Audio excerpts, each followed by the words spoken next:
Neyinisən la? Al, nə tez gəldi? Buradan bura keçmişəm də. Al, mən nə bilim, nə dedim sən gələnə kimi telefona baxım. Yığışdır onca gedək.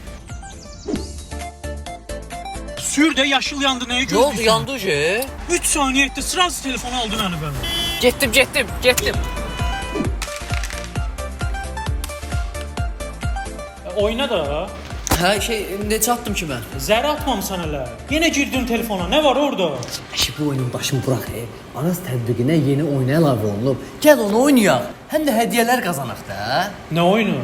Araz Marketin 8 may 4 iyun tarixlərində yeni kampaniyası var. Araz mobil tətbiqində cırtdan oyununu oynayırsan, müxtəlif məbləğdə hədiyyələr qazanırsan. Bu hədiyyələri alış-veriş zamanı istifadə edə bilərsən. Həm də minlərlə məhsula 75% indirim var. Sən neysən orada? Mən burada bir şey danışmıram, sən də girmirsən telefona. Sən söhbət belə, mən oyunda xalları qazanmalıyam. Evə bazarlığın vaxtıdır. Ay, 250 nəfərə hədiyyə düşürəm, mən də bir şey saxla.